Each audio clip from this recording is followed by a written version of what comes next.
ಸಮಸ್ತ ಕನ್ನಡ ನಾಡಿನ ವೀಕ್ಷಕರಿಗೆ ನಿಮ್ಮ ಶ್ರುತಿ ಮಾಡುವ ಪ್ರೀತಿಯ ನಮಸ್ಕಾರಗಳು. ವೀಕ್ಷಕರೇ, ಇವತ್ತಿನ ವೇಗದ ಬದುಕಿನಲ್ಲಿ ಮನುಷ್ಯ ತನಗೋಸ್ಕರ, ತನ್ನ ಕುಟುಂಬದವರ ಸಂತೋಷಕ್ಕೋಸ್ಕರ ಹಗಲು ರಾತ್ರಿ ವಿಶ್ರಾಂತಿ ಇಲ್ಲದೆ ದುಡಿದು ದುಡಿದು ಹಲವಾರು ಕಾಯಿಲೆಗಳಿಗೆ ಒಳಗಾಗ್ತಾ ಇದ್ದಾನೆ. ಆದರೆ ಸಂಪಾದನೆ ಜೊತೆಗೆ ಉತ್ತಮವಾದ ಆರೋಗ್ಯವೂ ಇದ್ದುಬಿಟ್ರೆ ಬದುಕು ಎಷ್ಟು ಚಂದ ಅಲ್ವಾ ವೀಕ್ಷಕರೇ? ಈ ಮೈಗ್ರೇನ್ ಆಗಿರ್ಬೋದು, ಮಧುಮೇಹ ಆಗಿರ್ಬೋದು, ಆರ್ಥರೈಟಿಸ್ ಆಗಿರ್ಬೋದು, ಬಂಜೆತನ ಆಗಿರ್ಬೋದು, ಇಂತಹ ರೋಗದಿಂದ ಬಳಲ್ತಾ ಇರೋ ಹಲವಾರು ರೋಗಿಗಳಿಗೆ ಉತ್ತಮ ಆರೋಗ್ಯ ಕೊಡುವಲ್ಲಿ ನಮ್ಮ ಹೋಮಿಯೋಪತಿ ಅತ್ಯುತ್ತಮವಾದಂತಹ ಕೆಲಸವನ್ನ ಮಾಡ್ತಾ ಇದೆ. ನಮಸ್ಕಾರ ವೀಕ್ಷಕರೇ, ನಮ್ಮ ಹೋಮಿಯೋಪತಿ ಕ್ಲಿನಿಕ್ ಅರ್ಪಿಸುವ ಆರೋಗ್ಯವೇ ಭಾಗ್ಯ ನೇರ ಪ್ರಸಾರದ ಕಾರ್ಯಕ್ರಮಕ್ಕೆ ತಮ್ಮೆಲ್ಲರಿಗೂ ಆತ್ಮೀಯ ಸ್ವಾಗತ ಹೇಳ್ತಾ ಇರೋದು ನಾನು ಅನುಷಾ. ಇನ್ನು ಇವತ್ತಿನ ಕಾರ್ಯಕ್ರಮದಲ್ಲಿ ಅಲರ್ಜಿ ಹಾಗೆ ಅಸ್ತಮಾ ಸಮಸ್ಯೆಗಳ ಬಗ್ಗೆ ನಾವು ಮಾತನಾಡ್ತೀವಿ. ಸೊ ಅಲರ್ಜಿ ಅಂತಂದ್ರೇನು, ಯಾವೆಲ್ಲ ಟೈಪ್ಸ್ ಆಫ್ ಅಲರ್ಜೀಸ್ ಇರಬಹುದು, ಇನ್ನು ಅಲರ್ಜಿ ಹೆಚ್ಚಾದಾಗ ಅಸ್ತಮಾ ಬರುವಂತಹ ಸಾಧ್ಯತೆಗಳಿರುತ್ತಾ, ಇನ್ನು ಉಸಿರಾಟದ ತೊಂದರೆ ಕೂಡ ಯಾಕಾಗತ್ತೆ, ಯಾರಲ್ಲಿ ಇದನ್ನ ಹೆಚ್ಚಾಗಿ ನಾವು ನೋಡ್ತೀವಿ, ಇದಕ್ಕೆ ಕಾರಣಗಳು ಏನಿರಬಹುದು, ಇನ್ನು ಇದರ ಲಕ್ಷಣಗಳು ಯಾವ ರೀತಿ ಕಾಣಿಸ್ಕೊಳ್ಳುತ್ತೆ, ಯಾವೊಂದು ಏಜ್ ನಲ್ಲಿ ಈ ಎಲ್ಲ ಸಮಸ್ಯೆಗಳು ಕಾಣಿಸ್ಕೊಳ್ಬಹುದು, ಇದರಿಂದ ಆಗುವಂತಹ ಕಾಂಪ್ಲಿಕೇಶನ್ಸ್ ಏನೆಲ್ಲ ಇರಬಹುದು, ಇದೆಲ್ಲದ್ರ ಬಗ್ಗೆ ಸಂಪೂರ್ಣ ಒಂದು ಮಾಹಿತಿನ ತಿಳಿಸ್ಕೊಡೋದಕ್ಕೆ ಡಾಕ್ಟರ್ ಸ್ವಪ್ನಾಲಿ ಅವರು ನಮ್ಮ ಜೊತೆ ಇದ್ದಾರೆ. ಡಾಕ್ಟರ್ ನೇರ ಪ್ರಸಾರದ ಕಾರ್ಯಕ್ರಮಕ್ಕೆ ಸ್ವಾಗತಿಸೋಣ. ನಮಸ್ಕಾರ, ಕಾರ್ಯಕ್ರಮಕ್ಕೆ ಸ್ವಾಗತ ಡಾಕ್ಟರ್. Thank you. ಸೊ ಸಾಕಷ್ಟು ಜನಕ್ಕೆ ಏನೋ ಒಂದು ಸ್ಮೆಲ್ ಅಂದ್ರೆ ಅಲರ್ಜಿ ಆಗಬಹುದು, ಅಥವಾ ಫುಡ್, ಸ್ವೀಟ್ಸ್, ಈ ರೀತಿ ಅನೇಕ ರೀತಿಯಾಗಿ ಅಲರ್ಜಿಗಳು ಆಗ್ತಾ ಇರುತ್ತೆ. ಎಲ್ಲ ಒಂದ್ ಕಡೆ ಸಮಸ್ಯೆ ಆದಾಗ್ಲೇ ಗೊತ್ತಾಗತ್ತೆ ಈ ಫುಡ್ ಅಥವಾ ಈ ಸ್ಮೆಲ್ ನಮ್ಗೆ ಅಲರ್ಜಿ ಆಗತ್ತೆ ಅಂತ. ಸೊ ಮೊದಲದಾಗಿ ತಿಳಿಸ್ಕೊಡಿ ಡಾಕ್ಟರ್, ಈ ಅಲರ್ಜಿ ಅಂತಂದ್ರೆ ಏನು? ಸೊ ಡೆಫಿನೆಟ್ಲಿ ಅಲರ್ಜಿ ಅಂತಂದ್ರೆ ಎಷ್ಟೋ ಜನ ಪೇಷಂಟ್ಸ್ಗೆ ಗೊತ್ತಿರೋದಿಲ್ಲ. ಸೊ ಅಲರ್ಜಿ ಆಗಿದೆ ಅಂತ ಹೇಳ್ತಾರೆ ಹೊರತು, ಸೊ ಅಲರ್ಜಿ ಏನಕ್ಕಾಗುತ್ತೆ, ಯಾವ ಕಾರಣಗಳಿಂದ ನಿಮಗೆ ಬರ್ತಾ ಇದೆ, ಅಲರ್ಜಿಯಿಂದ ಏನ್ ತೊಂದರೆಗಳಾಗುತ್ತೆ ಅಥವಾ ತೊಂದರೆಗಳಿಂದ ಏನು ಕಾಂಪ್ಲಿಕೇಶನ್ಸ್ ಗಳನ್ನ ಹುಟ್ಟುಕೊಳ್ಳುತ್ತೆ ಅನ್ನೋದು ಎಷ್ಟೋ ಜನ ಪೇಷಂಟ್ಸ್ಗೆ ಗೊತ್ತಿರೋದಿಲ್ಲ. ಯೂಶುವಲಿ ಅಲರ್ಜಿ ಅನ್ನೋದು ಕೂಡ ಇಟ್ ಇಸ್ ಟೈಪ್ ಆಫ್ ಒಂದು ಸೆನ್ಸೇಷನ್ ಅಥವಾ ಸೆನ್ಸಿಟಿವಿಟಿ ಅಂತ ನಾವು ಹೇಳ್ಬೋದು. ಸೊ ಮೇನ್ ಆಗಿ ನಮ್ಮ ಇಮ್ಯೂನ್ ಸಿಸ್ಟಮ್ ಏನ್ ಮಾಡುತ್ತೆ, ಸೊ ಬಾಡಿನಲ್ಲಿ ಪ್ರವೇಶವಾಗ್ತಿರುವಂತ ಈ ಫಾರಿನ್ ಏಜೆಂಟ್ಸ್ ಏನಿರುತ್ತೆ ಅಥವಾ ಇನ್ಫೆಕ್ಷಿಯಸ್ ಏಜೆಂಟ್ ಏನಿರುತ್ತೆ, ಸೊ ನಮ್ಮ ಇಮ್ಯೂನ್ ಸಿಸ್ಟಮ್ ನಮ್ಮ ಬಾಡಿ ಮೇಲೆ ಸೊ ಅಬ್ನಾರ್ಮಲ್ ಆಗಿ ರಿಯಾಕ್ಟ್ ಮಾಡಕ್ ಸ್ಟಾರ್ಟ್ ಆಗುತ್ತೆ. ಸೊ ಅಂತ ಒಂದು ಸಿಚುವೇಶನ್ಸ್ ಅಲ್ಲಿ ಸೊ ಬಾಡಿನ ಇಮ್ಯುನಿಟಿ ಲೆವೆಲ್ ಅಪೋಸಿಟ್ ಆಗಿ ಕೆಲಸ ಮಾಡಬೇಕಾದಾಗ ಸೊ ಆಲ್ಮೋಸ್ಟ್ ಎಲ್ಲಾ ಸಿಂಪ್ಟಮ್ಸ್ ಗಳು ಅಥವಾ ಅಲರ್ಜಿಕ್ ಸಿಂಪ್ಟಮ್ಸ್ ಗಳು ಜಾಸ್ತಿ ಕಾಣಿಸ್ಕೊಳ್ಳುವಂತ ಚಾನ್ಸಸ್ ಇರುತ್ತೆ. ಸೊ ಇಂತ ಅಲರ್ಜಿಗಳಲ್ಲಿ ನಾವು ಸುಮಾರು ತರದ ಕಾಯಿಲೆಗಳನ್ನ ಅಥವಾ ಸುಮಾರು ತರದ ಸಿಂಪ್ಟಮ್ಸ್ ಗಳನ್ನ ನಾವು ನೋಡ್ತಾ ಬರ್ತೀವಿ. ಸೊ ಯೂಶುವಲಿ ಈ ಅಲರ್ಜಿಯಿಂದ ಉಂಟಾಗುವಂತದ್ದು ನಾವು ನೋಡ್ಬೇಕಾದ್ರೆ ನೋಸ್ಗೆ ಸಂಬಂಧಪಟ್ಟಂತೆ ನೋಡೋದಾದ್ರೆ ಅಲರ್ಜಿಕ್ ಸೈನಸೈಟಿಸ್ ಅಂತ ಹೇಳ್ಬೋದು, ರೈನೈಟಿಸ್ ಅಂತ ಹೇಳ್ಬೋದು. ಸೊ ಅದೇ ಕಾಂಪ್ಲಿಕೇಟೆಡ್ ಆದಾಗ, ಕಾಂಪ್ಲಿಕೇಶನ್ಸ್ ಲೆವೆಲ್ಸ್ಗೆ ಹೋದಾಗ ಬ್ರಾಂಕೈಟಿಸ್ ಅಂತ ಹೇಳ್ಬೋದು, ಅಸ್ತಮಾ ಅಂತ ಹೇಳ್ಬೋದು, ಅಥವಾ ಐಸ್ಗೆ ಸಂಬಂಧಪಟ್ಟಿರುವಂತೆ ಅಲರ್ಜಿಗಳು ಉಂಟಾದ್ರೆ ಸೊ ಇಚ್ಚಿನೆಸ್ ಬರುವಂತದ್ದು, ಸೊ ಅಲರ್ಜಿ ಉಟ್ಕೊಳ್ಳುವಂತದ್ದು, ಸೊ ಕಣ್ಗಳು ರೆಡ್ ಆಗುವಂತದ್ದು ಇರ್ಬೋದು, ಅಥವಾ ಕಂಜಕ್ಟಿವಿಟೀಸ್ ಅಂತ ನಾವು ಹೇಳ್ತೀವಿ. ಸೊ ಇಂಥ ಒಂದು ಅಲರ್ಜಿಯನ್ನ ನಾವು ಐಸ್ಗೆ ಸಂಬಂಧಪಟ್ಟಿರುವಂತೆ ನೋಡಬಹುದು. ಸೊ ಅದನ್ನೇ ಸ್ಕಿನ್ಗೆ ಸಂಬಂಧಪಟ್ಟಿರುವಂತ ಅಲರ್ಜಿನ ನಾವು ನೋಡೋದಾದ್ರೆ ಸೊ ರ್ಯಾಷಸ್ ಬರುವಂತದ್ದು ಎಷ್ಟೋ ಜನ ಪೇಷಂಟ್ಸ್ಗೆ ಸೊ ಕಂಟಿನ್ಯೂಸ್ ಆಗಿ ಸೊ 6 ತಿಂಗಳು 1 ವರ್ಷ ಆದ್ರೂ ನವೆ ಏನಿರುತ್ತೆ, ಇಚ್ಚಿನೆಸ್ ಏನಿರುತ್ತೆ ಸ್ಕಿನ್ ಮೇಲೆ ಕಂಟಿನ್ಯೂಸ್ ಆಗಿ ಬರ್ತಾ ಇರುತ್ತೆ. ಆಂಟಿ ಅಲರ್ಜಿಕ್ ಟ್ಯಾಬ್ಲೆಟ್ ತಗೊಂಡ್ರೆ ಮಾತ್ರ ಅವತ್ತಿನ ದಿವಸ ಅವರಿಗೆ ಇಚ್ಚಿನೆಸ್ ಕಮ್ಮಿ ಆಗ್ತಾ ಹೋಗುತ್ತೆ. ಅಂಡ್ ಇಚ್ಚಿನೆಸ್ ಆದ ತಕ್ಷಣ ಅವರಿಗೆ ರೆಡ್ ಇರಪ್ಷನ್ಸ್ ಬರಕ್ ಸ್ಟಾರ್ಟ್ ಆಗುತ್ತೆ. ಆ ರೆಡ್ ಇರಪ್ಷನ್ಸ್ ವಿದಿನ್ 2 ಅವರ್ಸ್ ಅಲ್ಲಿ ಹೋಗ್ಬಿಡುತ್ತೆ. ಬಟ್ ಅದನ್ನ ಪ್ರೊಲಾಂಗ್ ಡ್ಯೂರೇಷನ್ ತನಕ ಅವರಿಗೆ ಕಾಣಿಸ್ಕೊಳ್ತಾ ಇರುವಂತ ಚಾನ್ಸಸ್ ಇರುತ್ತೆ. 6 ಮಂತ್ ಆದ್ರೂ ಇಚ್ಚಿನೆಸ್ ಕಾಣಿಸ್ಕೊಳ್ಳುವಂತದ್ದು, ರೆಡ್ ಇರಪ್ಷನ್ಸ್ ಬರುವಂತದ್ದು. 1 ವರ್ಷ ಆದ್ರೂ ಕೂಡ ನೀವು ಯಾವುದೇ ಒಂದು ಮೆಡಿಕೇಶನ್ಸ್ ತಗೊಂತಾ ಇದ್ದೀರಾ, ಆ ಟೈಮಿಗೆ ಮಾತ್ರ ನಿಮ್ಗೆ ಕಡಿಮೆ ಆಗ್ತಾ ಇದೆ. ಸೊ ಅಂತ ಒಂದು ಅಲರ್ಜಿಗೆ ನಾವು ಅರ್ಟಿಕೇರಿಯಾ ಅಲರ್ಜಿ ಅಂತ ಹೇಳ್ತೀವಿ, ಅಲರ್ಜಿಕ್ ಅರ್ಟಿಕೇರಿಯಾ, ಯೂಶುವಲಿ ಡರ್ಮಟೈಟಿಸ್ ಅಂತ ಹೇಳ್ತೀವಿ. ಸೊ ಇಂತ ಒಂದು ಸ್ಕಿನ್ಗೆ ಸಂಬಂಧಪಟ್ಟಿರುವಂತ ಅಲರ್ಜಿ ಕೂಡ ಕಾಣಿಸ್ಕೊಳ್ಳೋದಕ್ಕೆ ಕಾರಣ ಸೊ ಇಮ್ಯೂನ್ ಸಿಸ್ಟಮ್ ಏನಾಗ್ತಾ ಹೋಗುತ್ತೆ, ಸೊ ಬಾಡಿ ಮೇಲೆ ಅಬ್ನಾರ್ಮಲ್ ಆಗಿ ರಿಯಾಕ್ಟ್ ಮಾಡಕ್ಕೆ ಸ್ಟಾರ್ಟ್ ಆದಾಗ ಇಂತ ಅಲರ್ಜಿಕ್ ಸಿಂಪ್ಟಮ್ಸ್ ಗಳು ಹುಟ್ಕೊಳ್ಳುತ್ತೆ. ಸೊ ಯೂಶುವಲಿ ಸೊ ಈ ಅಲರ್ಜಿಕ್ ಅಲ್ಲಿ ನಾವು ಕಾಮನ್ ಆಗಿ ನೋಡುವಂತದ್ದು ಅಂದ್ರೆ ಸೊ ನಾನು ಹೇಳ್ದೆ ಸ್ಕಿನ್ಗೆ ಸಂಬಂಧಪಟ್ಟಿರುವಂತೆ ನೋಡೋದಾದ್ರೆ ಅಲರ್ಜಿಕ್ ಅರ್ಟಿಕೇರಿಯಾ ಅಂತ ಹೇಳ್ಬೋದು, ಡರ್ಮಟೈಟಿಸ್ ಅಂತ ಹೇಳ್ಬೋದು. ಸೊ ಕಣ್ಣಿಗೆ ಸಂಬಂಧಪಟ್ಟಂತೆ ನೋಡೋದಾದ್ರೆ ಸೊ ಕಂಜಕ್ಟಿವೈಟಿಸ್ ಅಂತ ಹೇಳ್ತೀವಿ, ಸೊ ಕಣ್ಣು ಕೆಂಪಾಗುವಂತದ್ದು ಇರಬಹುದು. ಸೊ ನೋಸ್ಗೆ, ಥ್ರೋಟ್ಗೆ ರಿಲೇಟೆಡ್ ಇರುವಂತದ್ದು ಕಂಪ್ಲೇಂಟ್ಸ್ ಅಥವಾ ಅಲರ್ಜಿ ಸಿಂಪ್ಟಮ್ಸ್ ಗಳನ್ನ, ಕಾಯಿಲೆಗಳನ್ನ ನಾವು ನೋಡೋದಾದ್ರೆ ಸೊ ಅಲರ್ಜಿಕ್ ರೈನೈಟಿಸ್ ಅಂತ ಹೇಳ್ಬೋದು, ಅಲರ್ಜಿಕ್ ಸೈನಸೈಟಿಸ್ ಅಂತ ಹೇಳ್ತೀವಿ, ಬ್ರಾಂಕೈಟಿಸ್ ನೋಡ್ತಾ ಬರ್ತೀವಿ. ಅಂಡ್ ಅದರಿಂದ ಈವನ್ ಅಸ್ತಮಾ ಕೂಡ ಕಾಣಿಸ್ಕೊಳ್ಳುವಂತ ಚಾನ್ಸಸ್ ಇರುತ್ತೆ ಅಂತ ಹೇಳ್ಬೋದು. ಈ ಅಲರ್ಜಿ ಅನ್ನೋದು ಯೂಶುವಲಿ ಸೊ ಗ್ಯಾಸ್ಟ್ರೋ ಇಂಟೆಸ್ಟೈನಲ್ ಟ್ರಾಕ್ಟಿಗೂ ಕೂಡ ಎಫೆಕ್ಟ್ ಆದಾಗ so bloating of the abdomen ಇರುತ್ತೆ, ಸೊ ನಾಸಿಯಾ ವಾಮಿಟಿಂಗ್ ಸೆನ್ಸೇಷನ್ ಇರುತ್ತೆ, ಸೊ ಮೋಷನ್ ಪ್ರಾಬ್ಲಮ್ ಆಗುವಂತದ್ದು, ಚೆಸ್ಟ್ ಬರ್ನ್ ಇರುವಂತದ್ದು, ಸೊ ಹೊಟ್ಟೆ ಉಬ್ರ ಅನ್ಸುವಂತದ್ದು. ಸೊ ಈ ಅಲರ್ಜಿ ಒಂದು ಸಲ ನಮ್ಮ ಬಾಡಿಗೆ ಶುರು ಆಗಿದೆ ಅಂತಂದ್ರೆ so almost different types of organs ಗೆ ಕೂಡ ಇದು ಎಫೆಕ್ಟ್ ಆದಾಗ ಸೊ ಅಲರ್ಜಿಕಿಂದ ಎಷ್ಟೋ ಸಿಂಪ್ಟಮ್ಸ್ ಆಗ್ಬೋದು, ಕಾಯಿಲೆಗಳಾಗ್ಬೋದು ಹುಟ್ಕೊಳ್ಳುವಂತ ಚಾನ್ಸಸ್ ಇರುತ್ತೆ. ಓಕೆ ವೀಕ್ಷಕರೇ, ನೀವು ಕೂಡ ಡಾಕ್ಟರ್ ಜೊತೆ ಮಾತನಾಡಬೇಕು ಅಂತಂದ್ರೆ ನಮ್ಮ ನೇರ ಪ್ರಸಾರದ ಕಾರ್ಯಕ್ರಮಕ್ಕೆ ನೀವು ನೇರವಾಗಿ ಕಾಲ್ ಮಾಡಬಹುದು. ಸಿದ್ಧವಾಗಿದೆ, ಅವರ ಸಮಸ್ಯೆ ಏನು ಅಂತ ಕೇಳೋಣ. ಹಲೋ ಹಲೋ, ನಮಸ್ಕಾರ, ತಮ್ಮ ಹೆಸರು? ನಮ್ಮ ಹೆಸರು ಆಶಾ ಅಂತ ಮೇಡಮ್. ಯಾವ ಊರಿಂದ ಕರೆ ಮಾಡ್ತಿದ್ದೀರಾ? ಬ್ಯಾಂಗ್ಳೂರಲ್ಲಿ ಹೆಬ್ಬಾಳ ಮೇಡಮ್. ಸರಿ, ಮಾತಾಡಿ ಡಾಕ್ಟರ್ ಇದಾರೆ ಆಶಾ ಅವ್ರೆ. ಹಾ ಸರಿ ಮೇಡಮ್. ಹಲೋ ಹಲೋ, ಹೇಳಿ ಅಮ್ಮ ಆಶಾ. ಅದೇ ಮೇಡಮ್, ನಂಗೆ ವೀಸಿಂಗ್ ಇದೆ 4 years ಇಂದ. ಓಕೆ, ಹಲೋ, ಹಾ ಕೇಳಿಸ್ತಾ ಇದ್ದಮ್ಮ. 4 years ಇಂದ ಏನ್ ಟ್ರೀಟ್ಮೆಂಟ್ ತಗೊಂತಿದ್ದೀರಾ? ಅದೇ ಮೇಡಮ್ ರೆವಲೈಸರ್ ಅಂತ ಕೊಟ್ಟಿದ್ದಾರೆ ಮೇಡಮ್. ಓಕೆ, ಅದ್ರಿಂದ ಫುಲ್ ಅಂದ್ರೆ ಅದು ತಗೊಂಡ್ರೆ ಕಂಟ್ರೋಲ್ ಆಗುತ್ತೆ ಮೇಡಮ್. ಓಕೆ, ಇದು ನೈಟ್ ಆದ್ರೆ ತುಂಬಾ ಬರುತ್ತೆ ಮೇಡಮ್. ಡಸ್ಟ್ ಅಲರ್ಜಿ ಆದ್ರೆ, ಆಮೇಲೆ ಈ ಹೊಗೆ ಆತರ ಬರುತ್ತೆ ನೋಡಿ ಮೇಡಮ್. ಹೌದು. ಆತರ ಎಲ್ಲ ಆದ್ರೆ, ಮತ್ತೆ ತಣ್ಣೀರು ಜಾಸ್ತಿ ಮುಟ್ಟಿದ್ರೆ ತುಂಬಾ ಕೋಲ್ಡ್ ಆಗುತ್ತೆ. ಕೋಲ್ಡ್ ಆಗಿ ಕೆಮ್ಮು ಸ್ಟಾರ್ಟ್ ಆಗುತ್ತೆ ಮೇಡಮ್. ಓಕೆ ಅಮ್ಮ. ಸೊ ನೋಡಿ, ಕಂಟ್ರೋಲ್ ಆಗೋದಕ್ಕೆ ಅಂತ ನೀವು ಡಾಕ್ಟರ್ಸ್ ಹತ್ರ ಹೋಗೋದಿಲ್ಲ, ಕಂಪ್ಲೀಟ್ ಆಗಿ ವಾಸಿ ಆಗ್ಲಿ ಅಂತ ನೀವು ಡಾಕ್ಟರ್ಸ್ ಹತ್ರ ಹೋಗ್ತಿರಲ್ವಾ? ಸೊ ಪದೇ ಪದೇ ಕಂಟ್ರೋಲ್ ಆಗ್ಲಿ ಅಂತ ನೀವು ಇನ್ಹೇಲರ್ಸ್ ಎಲ್ಲ ಯೂಸ್ ಮಾಡ್ತಾ ಹೋದ್ರೆ ಸೊ ಓನ್ಲಿ ಕಂಟ್ರೋಲ್ ಆಗುತ್ತೆ, ಅದನ್ನ ಓನ್ಲಿ ತಾತ್ಕಾಲಿಕ ಕಂಟ್ರೋಲ್ ಆಗ್ತಾ ಹೋಗುತ್ತೆ. ಬಟ್ ಇಲ್ಲಿ ನಿಮ್ಗೆ ಒಂದು ಪರ್ಮನೆಂಟ್ ರಿಸಲ್ಟ್ ಬೇಕು, ನಿಮ್ಮ ಕಾಯಿಲೆ ವಾಸಿ ಆಗ್ಬೇಕು, ಅದು ಕ್ಯೂರ್ ಆಗ್ಬೇಕು ಅಂದ್ರೆ ಖಂಡಿತ ಹೋಮಿಯೋಪತಿ ಟ್ರೀಟ್ಮೆಂಟ್ ಒಂದ್ಸಲ ತಗೊಂಡ್ ನೋಡಿ ಅಮ್ಮ. ಯಾಕಂದ್ರೆ ಇದ್ರಲ್ಲಿ ಯಾವುದೇ ರೀತಿ ಸೈಡ್ ಎಫೆಕ್ಟ್ಸ್ ಇರೋದಿಲ್ಲ. ಈಗ 4 ವರ್ಷದಿಂದ ಸಫರ್ ಆಗ್ತಾನೆ ಇದ್ದೀರಾ, ಒಂದಾದ್ಮೇಲೆ ಒಂದ್ ಮೆಡಿಕೇಶನ್ ಜಾಸ್ತಿ ಆಗ್ತಾನೆ ಇದೆ. ಹೌದು ಮೇಡಮ್. ಬಟ್ ಪ್ರಾಬ್ಲಮ್ ಎಲ್ಲಿದೆ ಅಲ್ಲೇ ಉಳ್ಕೊಳ್ಳುತ್ತೆ. ಸೊ ಆ ಪ್ರಾಬ್ಲಮ್ ನಾವು ಟ್ರೀಟ್ಮೆಂಟ್ ಕೊಟ್ಟಾಗ ಯಾವ ತರ ಇರಬೇಕು ಅಂದ್ರೆ ಬರೀ ತಗೊಂಡ ತಕ್ಷಣ ಅಷ್ಟೇ ಅಲ್ಲ, ಒಂದು ಸಲ ನೀವು ಟ್ರೀಟ್ಮೆಂಟ್ ತಗೊಂಡು ಆ ಟ್ರೀಟ್ಮೆಂಟ್ ಅನ್ನ ಸ್ಟಾಪ್ ಮಾಡಿದ್ರು ಕೂಡ ಈ ಪದೇ ಪದೇ ಫ್ಯೂಚರ್ ಅಲ್ಲೂ ಈ ಸಿಂಪ್ಟಮ್ಸ್ ನಿಮಗೆ ಬರಬಾರ್ದು. ಆ ಸಿಂಪ್ಟಮ್ಸ್ ಇಂದ ಮತ್ತೆ ಫ್ಯೂಚರ್ ಅಲ್ಲೂ ಕೂಡ ಫರ್ದರ್ ಕಾಂಪ್ಲಿಕೇಶನ್ಸ್ ಕೂಡ ಬರಬಾರ್ದು. ಆ ತರ ನಾವಿಲ್ಲಿ ಒಂದು ಶಾಶ್ವತ ಅಥವಾ ಕಂಪ್ಲೀಟ್ ರಿಸಲ್ಟ್ ಕೊಡೋದಕ್ಕೆ ನಾವು ಹೆಲ್ಪ್ ಮಾಡಬಹುದು. ಹೌದಾ ಮೇಡಮ್? ಅದೇ ಮೇಡಮ್, ನೈಟ್ ಆದ್ರೆ ತುಂಬಾ ಪ್ರಾಬ್ಲಮ್ ಆಗುತ್ತೆ ನನಗೆ. ವಾಮಿಟ್ ಬರೋಕ್ ಸ್ಟಾರ್ಟ್ ಆಗುತ್ತೆ, ಕೆಮ್ಮು ಸ್ಟಾರ್ಟ್ ಆಗುತ್ತೆ, ಅದರಿಂದ ಉಸಿರಾಟ ತುಂಬಾ ಜಾಸ್ತಿ ಆಗುತ್ತೆ. ಇದನ್ನೆಲ್ಲ ಆಗಿರೋದ್ರಿಂದ ಆಲ್ರೆಡಿ ನೀವು ಏನ್ ಮಾತ್ರೆ ತಗೊಂತಿದಿರಲ್ವಾ, ಆ ಮಾತ್ರೆ ಮತ್ತೆ ಇನ್ನೆಲ್ಲಸು ಕೂಡ ಪದೇ ಪದೇ ತಗೊಳ್ಳೋದ್ರಿಂದನೂ ಮತ್ತೆ ನೀವು ದಪ್ಪ ಆಗೋದಾಗ್ಬೋದು, ಸುಸ್ತಾಗೋದಾಗ್ಬೋದು, ಹೇರ್ ಫಾಲ್ ಆಗೋದಿರ್ಬೋದು, ಜಾಯಿಂಟ್ಸ್ ಪೇನ್ ಬರೋದಿರ್ಬೋದು, ಎಲ್ಲಾನು ಮತ್ತೆ ಇದರಿಂದ ಇನ್ನೂ ಸೈಡ್ ಎಫೆಕ್ಟ್ಸ್ ಕೂಡ ಕಾಣಿಸ್ಕೊಳ್ಳೋ ಚಾನ್ಸಸ್ ಇರುತ್ತಮ್ಮ. ಸೊ ಹೀಗಾಗಿ ಇಷ್ಟು ಆಗ್ತಿದೆ ನನ್ಗೆ. ಅದಕ್ಕೆ ಹೇಳ್ತಿರೋದು, ಒಂದ್ಸಲ ನ್ಯಾಚುರಲ್ ಟ್ರೀಟ್ಮೆಂಟ್ ತಗೊಂಡ್ ನೋಡಿ, ಕಾಯಿಲೆಯನ್ನ ಅದನ್ನ ರೂಟ್ ಸಮೇತ ತೆಗೆದು ಹಾಕಿದ್ರೆ ನಿಮ್ಗೆ ಈ ಪದೇ ಪದೇ ಮಾತ್ರೆ ನುಂಗೋ ಅವಶ್ಯಕತೆ ಖಂಡಿತ ಬರೋದಿಲ್ಲ.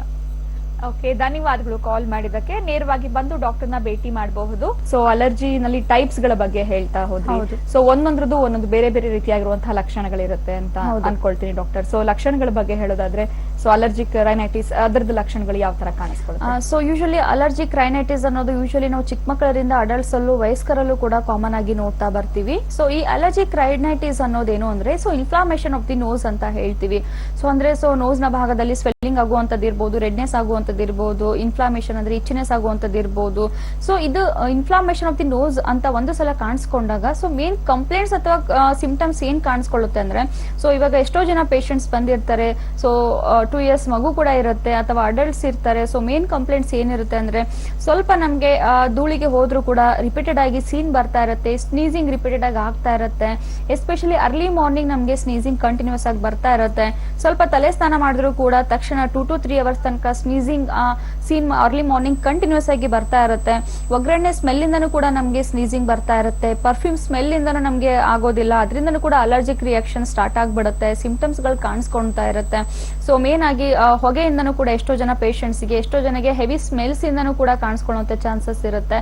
ಅದ್ರ ಜೊತೆಗೆ ಎಷ್ಟೋ ಜನ ಪೇಷಂಟ್ಸ್ ಗೆ ಬ್ಲಾಕೇಜ್ ಆಫ್ ದಿ ನೋಸ್ ಇದ್ರೆ, ಇನ್ನು ಕೆಲವೊಂದು ಪೇಷಂಟ್ಸ್ ಗೆ ಕಂಟಿನ್ಯೂಸ್ ಆಗಿ ಸೊ ಮೂಗ್ ಗಟ್ಕೊಳ್ಳೋದ್ರ ಜೊತೆಗೆ ಸೊ ರನ್ನಿಂಗ್ ನೋಸ್ ಕೂಡ ಇರುತ್ತೆ.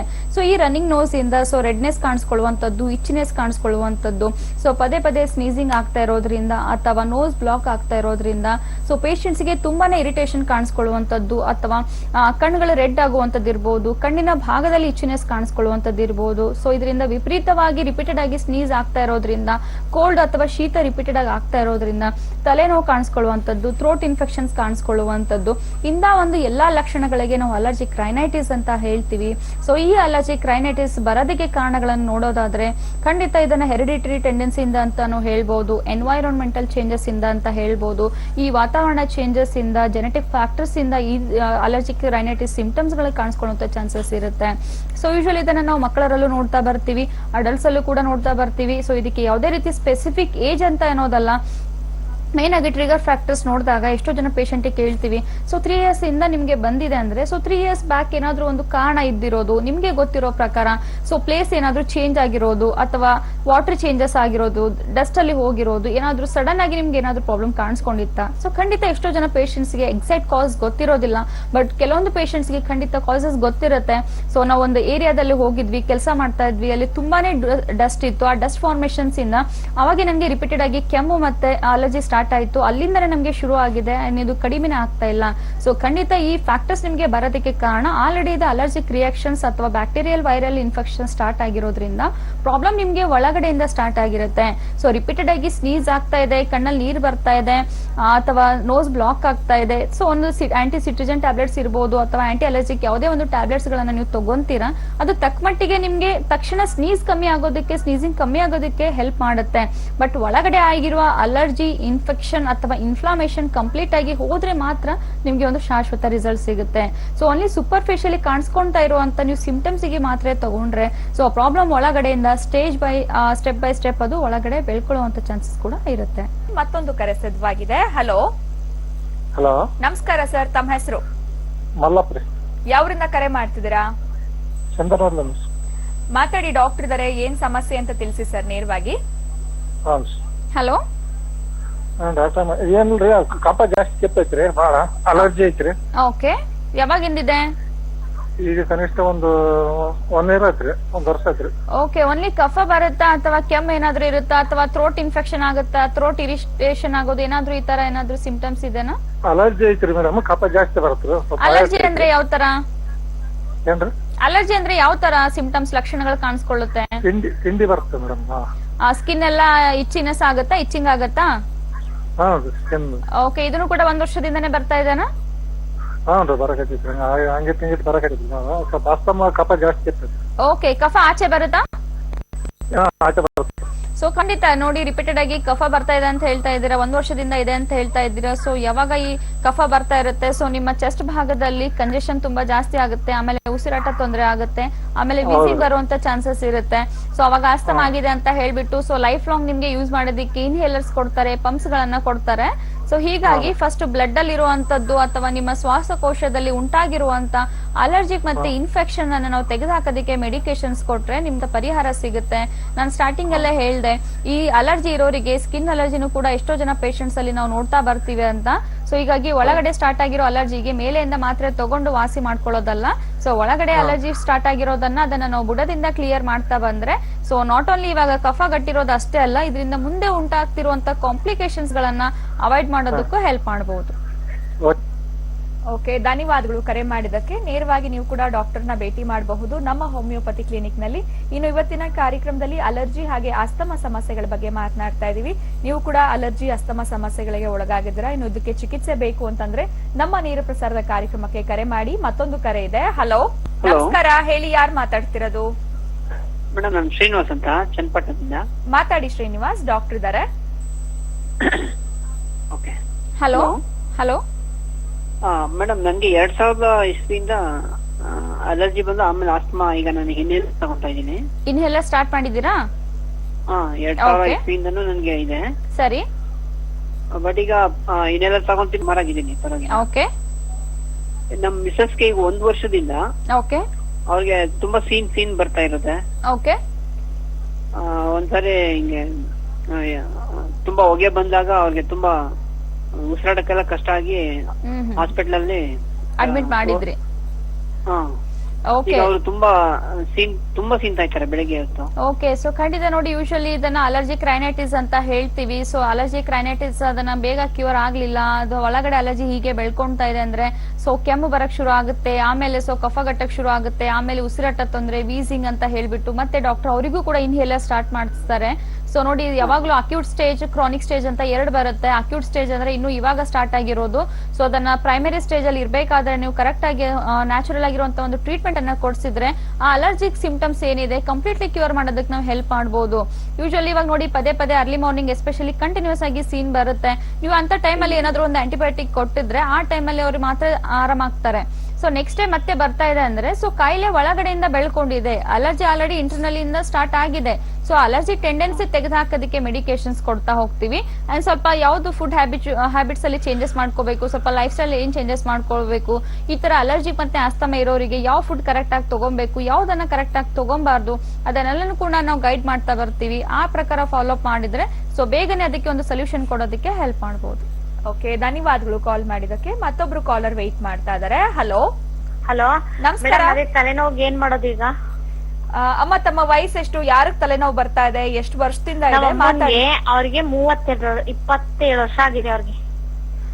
ಓಕೆ ಮಾ, ಸೊ ಮೈಗ್ರೇನ್ ಇದೆ ಅಂತ ಹೇಳಿದ್ರಲ್ಲಮ್ಮ? ಹೌದು, ಸ್ವಲ್ಪ ಸಖತ್ ತಲೆನೋವು, ವಾಂತಿ ಬಂದಾಗ ಆಗತ್ತೆ, ವಾಂತಿ ಮಾಡಕ್ ಆಗಲ್ಲ, ಊಟ ಸೊ ತಿಂಡಿ ಖಂಡಿತಮ್ಮ ಅದಕ್ಕೆ ಹೇಳಿದ್ದು. ಸೊ ಸೊಲ್ಯೂಷನ್ ಇರುತ್ತೆ. ಇವಾಗ ಆ ಮೈಗ್ರೇನ್ ಎಷ್ಟು ವರ್ಷದಿಂದ ಇದೆ ಅಂತ ಹೇಳ್ತಾ ಇದ್ದೀರಾ, ಓನ್ಲಿ ಇಂಗ್ಲಿಷ್ ಮೆಡಿಸಿನ್ಸ್ ತಗೊಂತಾರೆ, ನೋವಿನ ಮಾತ್ರೆ ತಗೊಂತಾರೆ. ಸೊ ಅದಕ್ಕೆ ನಮ್ಮ ಹೋಮಿಯೋಪತಿ ಕ್ಲಿನಿಕ್ ಗೆ ಖಂಡಿತ ಕರ್ಕೊಂಡ್ ಬನ್ನಿ ಅವರಿಗೆ. ಈ ನಮ್ಮ ಹೋಮಿಯೋಪತಿ ಕ್ಲಿನಿಕ್ ನೀವು ಕರ್ಕೊಂಡ್ ಬಂದಾಗ ಒಂದು ಸಲ ಈ ನಮ್ಮ ಹೋಮಿಯೋಪತಿ ಕ್ಲಿನಿಕ್ ಅಲ್ಲಿ ಅವ್ರ ಕೋರ್ಸ್ ಅನ್ನ ಇರುತ್ತಮ್ಮ. ಸೊ ಮಂತ್ಲಿ ಒನ್ಸ್ ಅವ್ರು ಬರ್ತಾ ಇರ್ಬೇಕಾಗತ್ತೆ. ಸೊ ಮಂತ್ಲಿ ಒನ್ಸ್ ಅವ್ರು ಬಂದಾಗ ನಾವು ಕೊಡುವಂತ ಮೆಡಿಕೇಶನ್ಸ್ ಇಂದ ಕಾಯಿಲೆಯನ್ನ ಹಂತ ಹಂತವಾಗಿ ಕಡಿಮೆ ಮಾಡ್ತಾ ಬರ್ತೀವಿ. ಸೊ ಅವಾಗ ಏನಾಗುತ್ತೆ, ಈ ನೋವಿನ ಇಂಟೆನ್ಸಿಟಿ ಏನಿದೆ ಇವಾಗ ದಿನ ದಿನ ಬರೋದು ಏನಾಗುತ್ತೆ, ಫಸ್ಟ್ 20 to 30% ಆರಾಮಾಗುತ್ತೆ, ಆಮೇಲೆ 50% ಆರಾಮಾಗುತ್ತೆ, ಆಮೇಲೆ 80%, ಆಮೇಲೆ 100%. ಈ ತರ ಹಂತ ಹಂತವಾಗಿ ಆ ನೋವನ್ನ ಕಡಿಮೆ ಮಾಡೋದಕ್ಕೆ ನಾವು ಮೆಡಿಕೇಶನ್ಸ್ ಕೊಡ್ಬೇಕು. ಅಂದ್ರೆ ಆ ನೋವು ಪದೇ ಪದೇ ಏನಕ್ಕೆ ಬರ್ತಾ ಇದೆ, ಆ ನರಗಳ ವೀಕ್ ಆಗಿರೋದ್ರಿಂದ, ರಕ್ತ ಸಂಚಾಲನದಿಂದ, ಸೊ ಏನಕ್ಕೆ ಡಿಸ್ಟರ್ಬೆನ್ಸ್ ಇಂದ ಈ ಬರ್ತಾ ಇದೆ, ಆ ಕಾರಣಕ್ಕೆ ನಾವು ಟ್ರೀಟ್ಮೆಂಟ್ ಕೊಟ್ರೆ ಅವ್ರಿಗೆ ಒಂದು ಶಾಶ್ವತ ಪರಿಹಾರ ಕೊಡ್ಬೋದು. ಈಗ ಎಲ್ಲಿ ಬರ್ಬೇಕು ನಾವು ಬಂದ್ರೆ? ನೀವ್ ಯಾವ ಊರಿಂದ ಕರೆ ಮಾಡ್ತಿದ್ದೀರಾ?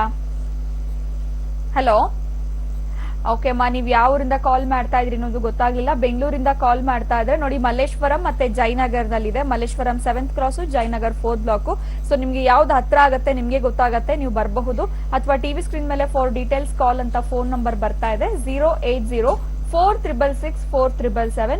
ಈ ನಂಬರ್ಗೆ ನೀವು ಕಾಲ್ ಮಾಡಿ, ನಿಮ್ಗೆ ಯಾವ್ದು ಹತ್ತಿರದ ಶಾಖೆ ಅಂತ ತಿಳಿಸ್ಕೊಡ್ತಾರೆ. ಬೆಂಗಳೂರು ಬಿಟ್ಟು ಬೇರೆ ಭಾಗದಿಂದ ಕಾಲ್ ಮಾಡ್ತಾ ಇದ್ರೆ ಹುಬ್ಳಿ ಹಾಗೆ ದಾವಣಗೆರೆ, ಮೈಸೂರಿನಲ್ಲಿ ನಮ್ಮ ಹೋಮಿಯೋಪತಿ ಕ್ಲಿನಿಕ್ ಇದೆ. ಸೊ ಆ ಬ್ರಾಂಚಸ್ಗೂ ಕೂಡ ನೀವು ವಿಸಿಟ್ ಮಾಡಬಹುದು. ಸೊ ಅಸ್ತಮಾ ಅಲರ್ಜಿ ಸಮಸ್ಯೆಗಳ ಬಗ್ಗೆ ಮಾತನಾಡ್ತಾ ಇದ್ವಿ. ಇನ್ನು ಅಲರ್ಜಿಕ್ ಬ್ರಾಂಕೈಟಿಸ್ ಕೂಡ ಒನ್ ಆಫ್ ದ ಟೈಪ್ ಅಂತ ಹೇಳಿದ್ರಿ. ಇದರಲ್ಲಿ ಲಕ್ಷಣಗಳು ಯಾವ ತರ ಇರುತ್ತೆ, ಇನ್ನು ಯಾರಲ್ಲಿ ಇದನ್ನ ನೋಡ್ತೀರಾ ಡಾಕ್ಟರ್? ಸೊ ಯೂಶಲಿ ಬ್ರಾಂಕೈಟಿಸ್ ಮತ್ತೆ ಅಸ್ತಮಾ ಅಲ್ಲಿ ಏನ್ ಡಿಫ್ರೆನ್ಸ್ ನಾವು ನೋಡ್ತೀವಿ ಅಂತಂದ್ರೆ, ಯೂಶಲಿ ಬ್ರಾಂಕೈಟಿಸ್ ಎಷ್ಟೋ ಜನ ಅಸ್ತಮಾನೇ ಅಂತ ಅನ್ಕೊಂತಾರೆ. ಯೂಶಲಿ ಬ್ರಾಂಕೈಟಿಸ್ ಅಂದ್ರೆ ಸೊ ಕ್ರಾನಿಕ್ ಕಾಫಿಗೆ ನಾವು ಬ್ರಾಂಕೈಟಿಸ್ ಅಂತ ಕರಿತೀವಿ. ಸೊ ಯೂಶಲಿ ರಿಪೀಟೆಡ್ ಆಗಿ ಬರ್ತಾ ಇರುತ್ತೆ. ಎಷ್ಟೋ ಜನರಿಗೆ ಕೆಮ್ಮು ಒಂದು ಸಲ ಬಂದ್ರೆ ಸೊ ವರ್ಷಂಗಟ್ಲೇನೂ ಆ ಕೆಮ್ಮು ಅವರಿಗೆ ಪದೇ ಪದೇ ಬರ್ತಾನೆ ಇರುತ್ತೆ, ಯಾವುದೇ ಒಂದು ಟ್ರೀಟ್ಮೆಂಟ್ ತಗೊಂಡ್ರು ಕಡಿಮೆ ಆಗ್ತಾ ಇರಲ್ಲ. ಸೊ ಅಂತದನ್ನ ನಾವು ಕ್ರಾನಿಕ್ ಕಾಫ್ ಅಂತೀವಿ. ಅಕ್ಯೂಟ್ ಕಾಫ್ ಅಂದ್ರೆ ಅದು ಸ್ವಲ್ಪ ಪದೇ ಪದೇ ಕಾಣಿಸ್ಕೊಳ್ಳೋದು ಹೋಗೋದಕ್ಕೆ ನಾವು ಅಕ್ಯೂಟ್ ಬ್ರಾಂಕೈಟಿಸ್ ಅಂತ. ಓಕೆ, ಎಸ್ ಡಾಕ್ಟರ್, ಇದ್ರ ಬಗ್ಗೆ ಮಾತಾಡೋಣ. ಕಾಲರ್ ವೆಯ್ಟ್ ಮಾಡ್ತಾ ಇದಾರೆ. ಹಲೋ ಹಲೋ ನಮಸ್ಕಾರ, ತಮ್ಮ ಹೆಸರು?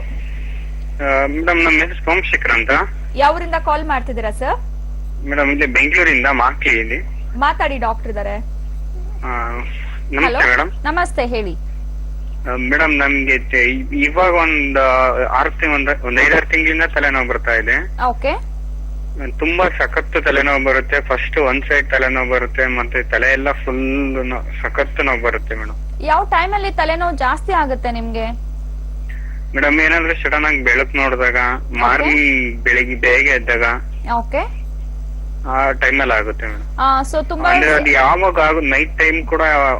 ಮತ್ತೆ ನನ್ಗೆ ಇನ್ನೊಂದು ಅವಾಗ ಪಿಟ್ಸ್ ಬರೋ ತರ ಆಗೋದು ಮೇಡಮ್. ಹೌದಾ? ಅದಕ್ಕೆ ಟ್ರೀಟ್ಮೆಂಟ್ ಕಂಟಿನ್ಯೂ ಇದೆನಾ?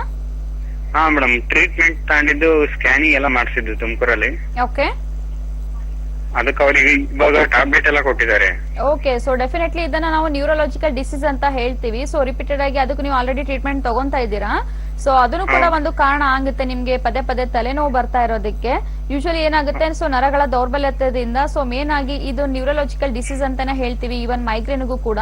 ಸೊ ಹೀಗಾಗಿ ನೀವು ಯಾವಾಗ ತುಂಬಾ ತಲೆನೋವು ಬಂದಾಗ, ಅಥವಾ ನೀವು ಹೇಳ್ತಾ ಇದ್ದೀರಾ ಸನ್ ಎಕ್ಸ್ಪೋಜರ್ ಆದ್ರೂ ಬರುತ್ತೆ, ಅರ್ಲಿ ಮಾರ್ನಿಂಗ್ ಬರುತ್ತೆ, ಕೋಲ್ಡ್ ವೆದರ್ಗೂ ಕೂಡ ಕೆಲವೊಂದ್ಸಲ ಬರುತ್ತೆ, ಕೆಲವೊಬ್ಬರಿಗೆ ತುಂಬಾ ಜಾಸ್ತಿ ಗದ್ದಲ ಅಥವಾ ಸೌಂಡ್ ಇಂದನೂ ಕೂಡ ಎಫೆಕ್ಟ್ ಆಗ್ತಾ ಹೋಗುತ್ತೆ, ಸೊ ಬೆಳಕಿನಿಂದನೂ ಕೂಡ ಬರ್ತಾ ಇರುತ್ತೆ. ಸೊ ಹೀಗಾಗಿ ಆ ನಾರ್ಮಲ್ ಪರ್ಸನ್ ಗೆ ನಿಮಗೆ ಏನು ಡಿಫರೆನ್ಸ್ ಆಗುತ್ತೆ ಅಂತಂದ್ರೆ, ಸೊ ಆಲ್ರೆಡಿ ಅದು ಸೆನ್ಸಿಟಿವಿಟಿ ಅಥವಾ ಅಲರ್ಜಿ ಸ್ಟಾರ್ಟ್ ಆಗಿರುತ್ತೆ. ಸೊ ನರಗಳ ದೌರ್ಬಲ್ಯತೆ ಸ್ಟಾರ್ಟ್ ಆಗಿರೋದ್ರಿಂದ ಅಥವಾ ಬ್ರೈನ್ ಅಲ್ಲಿ ನರ್ವ್ಸ್ ವೀಕ್ ಆಗಿರೋದ್ರಿಂದ ರಿಪೀಟೆಡ್ ಆಗಿ ಮೈಗ್ರೇನ್ ಹೆಡ್ಏಕ್ ಬರ್ತಾ ಇರುತ್ತೆ.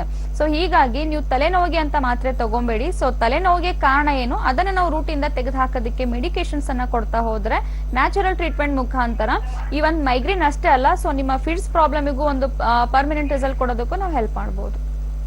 ಮೇಡಮ್, ಇವಾಗ ಅವ್ರ ಹತ್ರ ಎಲ್ಲ ಚೆಕ್ ಮಾಡಿಸಿ ಟ್ಯಾಬ್ಲೆಟ್ ತಗೊಂಡಿದೀವಿ. ಓಕೆ. ಮತ್ತೆ ಸ್ಕ್ಯಾನಿಂಗ್ ಎಲ್ಲ ಮಾಡಿಸಿ ಎಲ್ಲ ರಿಪೋರ್ಟ್ ಎಲ್ಲ ಬಂದಿದೆ. ರಿಪೋರ್ಟ್ ಅಲ್ಲೆಲ್ಲ ನಾರ್ಮಲ್ ಅಂತ ಬರ್ತಾ ಇದೆ. Okay, so already but reports normal. Migraine ಅಂದ್ರೆ ಸೊ ರಿಪೋರ್ಟ್ಸ್ ನಾರ್ಮಲ್ ಇದ್ರೆ ಮೈಗ್ರೇನ್ ಇರೋದಿಲ್ಲ ಅಂತ ಅಲ್ಲ. ಸೊ ನರಗಳ ವೀಕ್ ಆಗಿರೋದ್ರಿಂದ ಬಂದಿರುತ್ತೆ. ಆಲ್ರೆಡಿ ನೀವು ಫಿಟ್ಸ್ ಇದೆ ಅಂತ ಹೇಳಿದೀರಾ, ಅದಕ್ಕೆ ಮೆಡಿಕೇಶನ್ಸ್ ಕೂಡ ತಗೊಂತಾ ಇದ್ದೀರಾ. ಸೊ ಹೀಗಾಗಿ ಆ ಕಾರಣಗಳಿಂದ ರಿಪೀಟೆಡ್ ಆಗಿ ಪದೇ ಪದೇ ಬರ್ತಾ ಇದೆ ಅಂದ್ರೆ ಅಲ್ಲಿ ರಕ್ತ ಸಂಚಾರನೂ ಕೂಡ ಕರೆಕ್ಟ್ ಆಗಿ ಆಗ್ತಾ ಇರೋದಿಲ್ಲ. ಸೊ ಮೇನ್ ಆಗಿ ಆ ಯಾವ ಟ್ರಿಗರ್ ಫ್ಯಾಕ್ಟರ್ ಇಂದ ನಿಮ್ಗೆ ತಲೆನೋವು ಬರ್ತಾ ಇದೆ ಅಂತ ಫಸ್ಟ್ ನೀವು ತಿಳ್ಕೊಬೇಕು ಅಂದ್ರೆ ಸೊ ಡೈರೆಕ್ಟ್ ಆಗಿ ಒಂದ್ಸಲ ಕನ್ಸಲ್ಟ್ ಮಾಡಿ. ನ್ಯಾಚುರಲ್ ಟ್ರೀಟ್ಮೆಂಟ್ ಇರುತ್ತೆ, ಯಾವುದೇ ರೀತಿ ಸೈಡ್ ಎಫೆಕ್ಟ್ಸ್ ಇರಲ್ಲ. ಪದೇ ಪದೇ ಮತ್ತೆ ನಿಮ್ಗೆ ಲೈಫ್ ಲಾಂಗ್ ಗುಳಿಗೆಗಳು ತಗೊಳ್ಳುವಂತ ಅವಶ್ಯಕತೆನೂ ಕೂಡ ಇರೋದಿಲ್ಲ. ಓಕೆ, ಧನ್ಯವಾದಗಳು ಕರೆ ಮಾಡಿದಕ್ಕೆ. ಮತ್ತೊಂದು ಕರೆ ಸಿದ್ಧವಾಗಿದೆ, ಅವರ ಸಮಸ್ಯೆ ಏನು ಅಂತ ಕೇಳೋಣ. ಹಲೋ, ನಮಸ್ಕಾರ, ಹೇಳಿ, ಯಾರು ಮಾತಾಡ್ತಿರೋದು? ಹಲೋ ಹಲೋ ಹೇಳಿ, ತಮ್ಮ ಹೆಸರು? ಮೇಡಮ್ ಚನ್ನಪಟ್ಟಣದಿಂದ ಮೇಡಮ್. ಮಾತಾಡಿ ಡಾಕ್ಟರ್ ಇದಾರೆ, ಏನ್ ತೊಂದರೆ ಇದೆ ಅಂತ ತಿಳಿಸಿ. ಹಾ ಮೇಡಮ್, ನನ್ ಮಗಳಿಗೆ 5 ವರ್ಷ ಇವಾಗ. ಓಕೆ, 2.5 ವರ್ಷದಿಂದ ಈ ತರ ಎಳ್ತ ಸ್ಟಾರ್ಟ್ ಆಗಿದ್ದು. ಓಕೆ, ಇವಾಗ ಮಕ್ಳು ಡಾಕ್ಟರ್ ತೋರ್ಸಿದ್ರೆ ಅವರು ಮಿಷಿನ್ ಕೊಟ್ಟಿದ್ರು ಮನೆಯಲ್ಲೇ ಗಾಳಿ ಕೊಡೋದಕ್ಕೆ. ಓಕೆ, ಅದು ಬುಟ್ಕಾಟ್ ಮತ್ತೆ ಅಸ್ಪೆಲ್ ಎರಡನ್ನೂ ಕೊಡ್ತಾ ಇದೀನಿ ಮೇಡಮ್ ಈಗ 3 days ಇಂದ. ಓಕೆ, ಅದು ಫುಲ್ ವಾಸಿ ಆಗುತ್ತಾ ಏನು ಅದ್ರ ಬಗ್ಗೆ ಓಕೆ ಅಮ್ಮ. ನೋಡಿ, ಇವಾಗ ಮಗುವಿಗೆ 5 ವರ್ಷ ಅಂತ ಹೇಳ್ತಾ ಇದ್ದೀರಾ? 5 ವರ್ಷ ಮೇಡಮ್. ಪ್ರಾಬ್ಲಮ್ ಸ್ಟಾರ್ಟ್ ಆಗಿ 2 ವರ್ಷ ಆಯ್ತು. ಮಗು 2.5 ವರ್ಷದಿಂದ ಸ್ಟಾರ್ಟ್ ಆಯ್ತು. 2.5 ವರ್ಷ ಅಂದಾಗ ಸೊ ಮಗುವಿಗೆ ಸೊ ಏಜ್ ಆಗ್ತಾ ಆಗ್ತಾ ಅವರಿಗೆ ಬೆಳವಣಿಗೆ ಮೇಲೂ ಕೂಡ ಎಫೆಕ್ಟ್ ಆಗುತ್ತೆ. ಫಿಸಿಕಲ್ ಸಿಂಪ್ಟಮ್ಸ್ ಅಷ್ಟೇ ಅಲ್ಲ, ಅವ್ರ ಮೆಂಟಲ್ ಸಿಂಪ್ಟಮ್ಸ್ ಮೇಲೆ ಕೂಡ ಎಫೆಕ್ಟ್ ಆಗ್ತಾ ಹೋಗುತ್ತೆ. ಸೊ ಹೀಗಾಗಿ ಅದಕ್ಕೆ ನೀವು ನ್ಯಾಚುರಲ್ ಆಗಿರುವಂತ ಟ್ರೀಟ್ಮೆಂಟ್ ಕೊಡ್ಸಿದ್ರೆ ಅದ್ರಲ್ಲಿ ಯಾವುದೇ ರೀತಿ ಸೈಡ್ ಎಫೆಕ್ಟ್ಸ್ ಇರೋದಿಲ್ಲ ಒಂದು. ಅಂಡ್ ಪದೇ ಪದೇ ಇದನ್ನ ಎಷ್ಟೋ ಜನ ಹೇಳ್ತಾರೆ, ಒಂದ್ಸಲ ಬಂದಿದೆ ಚಿಕ್ಕ ವಯಸ್ಸಿನಲ್ಲಿರೋ ಬರೋ ಕಾಯಿಲೆಗಳು ಹೋಗೋದಿಲ್ಲ ಅಂತ ಕೂಡ ಎಷ್ಟೋ ಜನ ಹೇಳ್ತಾರೆ. ಬಟ್ ಹೋಮಿಯೋಪತಿನಲ್ಲಿ ಆ ತರ ಇರೋದಿಲ್ಲಮ್ಮ. ಆ ಅಲರ್ಜಿಯನ್ನ ಮಗುವಿಗೆ ಇವಾಗ ಸ್ಟಾರ್ಟ್ ಆಗಿರೋದ್ರಿಂದ ನೆಗ್ಲೆಕ್ಟ್ ಮಾಡ್ಬೇಡಿ. ಅವರು ಇನ್ನೂ ಸೈಡ್ ಎಫೆಕ್ಟ್ ಜಾಸ್ತಿ ಕಾಣಿಸ್ಕೊಳ್ಳೋ ಚಾನ್ಸಸ್ ಇರುತ್ತೆ. ಅದು ತಕ್ಷಣಕ್ಕೆ ಮಾತ್ರ ನಿಮ್ಗೆ ಹೆಲ್ಪ್ ಆಗುತ್ತೆ. ಬಟ್ ಒಂದು ಪರ್ಮನೆಂಟ್ ರಿಸಲ್ಟ್ ಸಿಗ್ಬೇಕು ಅಂತಂದ್ರೆ ನೀವು ಈ medications, natural medications follow up ಮಾಡಿದ್ರೆ ಅದಕ್ಕೆ ಒಂದು ಕಂಪ್ಲೀಟ್ ರಿಸಲ್ಟ್ ಕೊಡೋದಕ್ಕೆ ನಾವು ಹೆಲ್ಪ್ ಮಾಡಬಹುದು. ಧನ್ಯವಾದಗಳಮ್ಮ ಕಾಲ್ ಮಾಡಿದಕ್ಕೆ. ಸೊ ನೀವು ಬೆಂಗಳೂರಿಗೆ ಬಂದು ಡಾಕ್ಟರ್ನ ನೇರವಾಗಿ ಭೇಟಿ ಮಾಡಬಹುದು. ನಮ್ಮ ಹೋಮಿಯೋಪತಿ ಕ್ಲಿನಿಕ್ ನಲ್ಲಿ ಅಡ್ವಾನ್ಸ್ ಹೋಮಿಯೋಪತಿ ಟ್ರೀಟ್ಮೆಂಟ್ ಸಿಗುತ್ತೆ. ಮತ್ತೊಂದು ಕರೆ ಸಿದ್ಧವಾಗಿದೆ, ಅವರ ಸಮಸ್ಯೆ ಏನು ಅಂತ ಕೇಳೋಣ. ಹಲೋ ಮೇಡಮ್, ನನ್ನ ಹೆಸರು ರಮ್ಯಾ ಅಂತ. ರಮ್ಯಾ, ಯಾವ್ರಿಂದ ಕಾಲ್ ಮಾಡ್ತಿದ್ದೀರಾ? ನಾವು ದೇವನಹಳ್ಳಿಯಿಂದ ಮೇಡಮ್. ಮಾತಾಡಿ ಡಾಕ್ಟರ್ ಇದಾರೆ. ಮೇಡಮ್, ನಮ್ಗೆ ಅಲರ್ಜಿ ತರ ಯಾವಾಗ್ಲೂ ನೆಗಡಿ ಬರ್ತಾನೆ ಇರುತ್ತೆ ಮೇಡಮ್. ಓಕೆ, ಎಷ್ಟು ದಿವಸದಿಂದ ಇದೆ? 2 years ಇಂದ ಇದೆ. 2 years ಇಂದ. ಸೊ ಓನ್ಲಿ ಕೋಲ್ಡ್ ಗೆ ಮಾತ್ರ ಬರುತ್ತಾ ಅಥವಾ ಎನಿ ಟೈಮ್ ಬರ್ತಾನೆ ಇರುತ್ತೆ? ಎನಿ ಟೈಮ್ ಬರ್ತಾ ಇರುತ್ತೆ ಮೇಡಮ್. ಬೆಳಗ್ಗೆ ಇದ್ರೆ ಸಾಯಂಕಾಲ ಇರಲ್ಲ, ಸಾಯಂಕಾಲ ಇದ್ರೆ ಬೆಳಗ್ಗೆ ಇರಲ್ಲ. ಸರಿ ಅಮ್ಮ, ಅದಕ್ಕೆ ಏನ್ ಮೆಡಿಸಿನ್ಸ್ ತಗೊಂತಿದ್ದೀರಾ? ಹಾಸ್ಪಿಟಲ್ ಹೋಗಿದ್ದೆ, ಇಂಜೆಕ್ಷನ್ ಮತ್ತೆ ಟ್ಯಾಬ್ಲೆಟ್ಸ್ ಕೊಟ್ಟಿದ್ದಾರೆ ಮೇಡಮ್. ಇಂಜೆಕ್ಷನ್ ತಗೊಂತೀರಾ ಅದಕ್ಕೆ? ತಗೊಂತೀನಿ. ಓಕೆ, ಸೊ ನೋಡಿ ಅಮ್ಮ, ನೀವು ಇವಾಗ ಪದೇ ಪದೇ ಆಗ್ತಿರುವ ಕೋಲ್ಡ್ ಗೆ, ಶೀತಗೆ ನೀವು ಇಂಜೆಕ್ಷನ್ಸ್ ತಗೊಂತಾ ಹೋದ್ರೆ ನಿಮ್ ಇಮ್ಯುನಿಟಿ ಲೆವೆಲ್ ಇನ್ನೂ ಡೌನ್ ಆಗುತ್ತೆ. ಇಷ್ಟು ಬೇಗನೆ ನೀವು ಇಂಜೆಕ್ಷನ್ಸ್, ಮೆಡಿಸಿನ್ಸ್ ಪದೇ ಪದೇ ರಿಪೀಟೆಡ್ ಆಗಿ ಮಾಡ್ತಾ ಹೋದ್ರೆ ಇನ್ನು ನಿಮ್ಮ ನ್ಯಾಚುರಲ್ ಫಂಕ್ಷನ್ಸ್ ಅಲ್ಲೂ ಕೂಡ ಡಿಸ್ಟರ್ಬೆನ್ಸ್ ಆಗುತ್ತೆ. ಆಮೇಲೆ ಮುಟ್ಟಿನ ಸಮಸ್ಯೆನೂ ಆಗ್ಬೋದು, ಕೂದಲು ಉದುರೋದಿರ್ಬೋದು, ದಿನೇ ದಿನೇ ದಪ್ಪ ಆಗೋದಿರ್ಬೋದು, ವೀಕ್ ಆಗೋದಿರ್ಬೋದು. ಸೊ ಆ ಮೆಡಿಕೇಶನ್ಸ್ ಅನ್ನ, ಇಂಜೆಕ್ಷನ್ಸ್ ಅನ್ನ ಜಾಸ್ತಿ ಫಾಲೋ ಮಾಡುವಂತ ಅವಶ್ಯಕತೆ ಇರೋದಿಲ್ಲ ಅಮ್ಮ. ನೀವು ಒಂದೇ ಸಲ ಹೋಮಿಯೋಪತಿ ಟ್ರೀಟ್ಮೆಂಟ್ ಸ್ಟಾರ್ಟ್ ಮಾಡಿದ್ರೆ. ಸೊ ಆ ಶೀತ ಏನಾಗ್ತಾ ಇದೆ, ನೆಗಡಿ ಅಂತ ಹೇಳಿದ್ರಿ, ಪದೇ ಪದೇ ಬರ್ತಾ ಇರೋದಕ್ಕೆ ಕಾರಣಗಳೇನು ಅಂತ ತಿಳ್ಕೊಂಡು ಆ ಅಲರ್ಜಿಕ್ ಮತ್ತೆ ಆಗಿರೋ ಇನ್ಫೆಕ್ಷನ್ ಅನ್ನ ನಾವು ಕಾಯಿಲೆ ಹಂತ ಹಂತವಾಗಿ ವಾಸಿ ಆಗುತ್ತೆ. ಇದನ್ನ ನೀವು ಕರೆಕ್ಟ್ ಆಗಿ ಇವಾಗ್ಲೇನೆ ಟ್ರೀಟ್ಮೆಂಟ್ ತಗೊಂಡು ವಾಸಿ ಮಾಡ್ಕೊಂಡ್ರೆ ಇದರಿಂದ ಮುಂದೆ ಬರುವಂತ ಕಾಂಪ್ಲಿಕೇಶನ್, ಅಸ್ತಮ ಇರ್ಬೋದು, ಬ್ರಾಂಕೈಟಿಸ್ ಇರ್ಬೋದು, ಸಿಒಪಿಡಿ ಅಂತ ಹೇಳ್ತೀವಿ. ಸೊ ಅದು ಸಿಒಪಿಡಿ ಒಂದ್ಸಲ ಬಂದ್ರೆ ಅದು ವಾಸಿ ಆಗೋದು ತುಂಬಾ ಕಷ್ಟ. ಇಂತ ಕಾಯಿಲೆಗಳನ್ನ ಬರೋದನ್ನ ನಾವು ತಪ್ಪಿಸೋದಕ್ಕೆ ಹೆಲ್ಪ್ ಮಾಡಬಹುದು. ಮೇಡಮ್, ಅಡ್ರೆಸ್ ನೋಡಿ ಟಿವಿ ಸ್ಕ್ರೀನ್ ಮೇಲೆ ಫಾರ್ ಡೀಟೇಲ್ಸ್ ಕಾಲ್ ಅಂತ ಫೋನ್ ನಂಬರ್ ಬರ್ತಾ ಇದೆ. ಆ ನಂಬರ್ಗೆ ನೀವು ಕಾಲ್ ಮಾಡಿ ನಿಮ್ಗೆ ಯಾವ ಬ್ರಾಂಚ್ ಹತ್ರ ಆಗುತ್ತೆ ಅಂತ ತಿಳಿಸ್ಕೊಡ್ತಾರೆ. ಸೊ ಬೆಂಗಳೂರಿನಲ್ಲಿ 2 ಕಡೆ ಇದೆ, ಮೈಸೂರು, ಹುಬ್ಳಿ, ದಾವಣಗೆರೆನಲ್ಲಿ ಇದೆ. ಸೊ ನಿಮ್ಗೆ ಯಾವ್ದು ಹತ್ರ ಆಗುತ್ತೆ ಅಂತ ಆ ಫೋನ್ ನಂಬರ್ಗೆ ಕಾಲ್ ಮಾಡಿ ಅವ್ರ ಮಾಹಿತಿಗಳನ್ನ ತಿಳಿಸ್ಕೊಡ್ತಾರೆ. ಧನ್ಯವಾದಗಳು ಕರೆ ಮಾಡಿದಕ್ಕೆ. ವೀಕ್ಷಕರೇ, ನೀವು ಕೂಡ ಡಾಕ್ಟರ್ನ ನೇರವಾಗಿ ಭೇಟಿ ಮಾಡಬೇಕು ಅಂತಂದ್ರೆ ನಮ್ಮ ಹೋಮಿಯೋಪತಿ ಕ್ಲಿನಿಕ್ಗೆ ನೀವು ವಿಸಿಟ್ ಮಾಡಿ ಅಡ್ವಾನ್ಸ್ ಹೋಮಿಯೋಪತಿ ಚಿಕಿತ್ಸೆಗಳನ್ನ ನೀವು ಪಡ್ಕೊಳ್ಬಹುದು. ಮತ್ತೊಂದು ಕರೆ ಇದೆ. ಹಲೋ ಹಲೋ, ನಮಸ್ಕಾರ, ತಮ್ಮ ಹೆಸರು? ಮೇಡಮ್ ಪುಟ್ಸ್ವಾಮಿ ಅಂತ ಮಂಡ್ಯದಿಂದ. ಮಾತಾಡಿ, ಡಾಕ್ಟರ್ ಇದಾರೆ ಸರ್. ಮೇಡಮ್ ನಮಸ್ಕಾರ. ನಮಸ್ಕಾರ ಪುಟ್ಟಸ್ವಾಮಿ ಅವರೇ, ಹೇಳಿ.